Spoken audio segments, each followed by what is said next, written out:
Ladies and gentlemen, my name is John Bain. You know this is serious if I'm using my real name. In 2014, I produced a short video on the importance of net neutrality. The fact that I'm having to talk about this again in 2017 is frankly ridiculous. But unfortunately, the FCC in the United States is in the process of attempting to once again abolish net neutrality. They're doing it with the unbelievably dishonestly named Restoring Internet Freedom Act. Unsurprisingly, to a lot of you, you will probably realize that that act does the exact opposite of what it claims. This very short video is to give you a quick primer on what net neutrality is, and to explain it to those who don't understand it, and to be shared with perhaps friends, family members, and colleagues that are also not aware of why this is a problem. Net neutrality is the concept that all traffic on the internet should be treated equally. At the moment, the concept of net neutrality is protected under the so-called Title II designation, meaning that it is classified as a utility.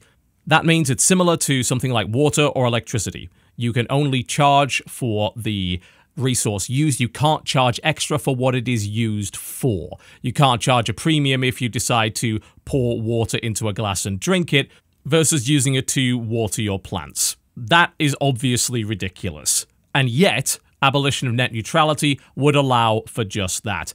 The only people that the abolition of net neutrality benefits are the ISPs, large corporations that stand to gain financially and, of course, constrict and strangle their competition. Large internet service providers in the United States, such as Spectrum, formerly known as Time Warner, also own video streaming services, which compete directly with firms such as Netflix and Hulu. If net neutrality were abolished, these firms would be able to slow down their competition to the point of making them unusable, forcing their customers to instead use the Spectrum-owned service. This is anti-competitive, it is monopolistic, and it is against the principles of the free market. It is universally bad for you, the consumer. There is absolutely no upside to this whatsoever. Were net neutrality provisions repealed in the United States, internet service providers would have the ability to charge you extra to access your favorite websites. If you chose not to do so, they could slow them down to a crawl. If that wasn't reason enough to support net neutrality, think about the wider implications. Slowing down and crippling access to websites can be used as a tool to suppress free speech. It can be used as a tool to manipulate public perception.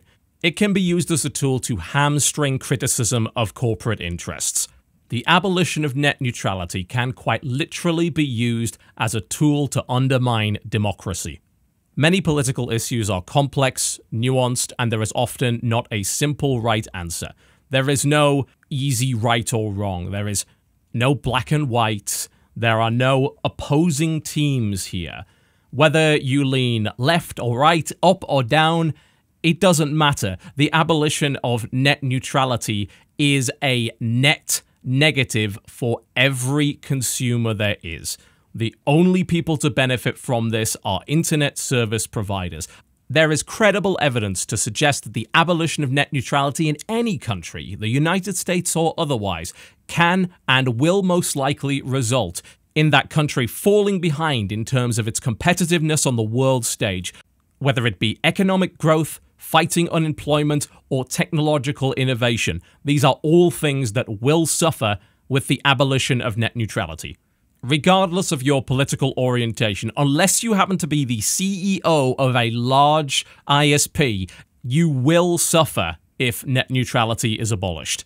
Over the last few months, the large corporations that do oppose net neutrality have been ramping up the propaganda, astroturfing, and shilling efforts. During the FCC's public consultation period, the website was flooded with identical comments accompanied by obviously fake names. The FCC received over 128,000 identical anti-net neutrality comments. While it is entirely possible that some people have been misled into believing that the Restoring Internet Freedom Act actually does that thing, the vast majority of these comments were posted by bots. Comcast attempted to aggressively shut down the site ComcastAstroturf.com with a cease and desist order. Make no mistake about it, these large corporations are actively fighting to take away your rights, to take away your freedom, to inconvenience you, and to charge you more money for the same service you are currently getting now. This is not a partisan issue. This is an issue of consumers versus malicious corporate interests.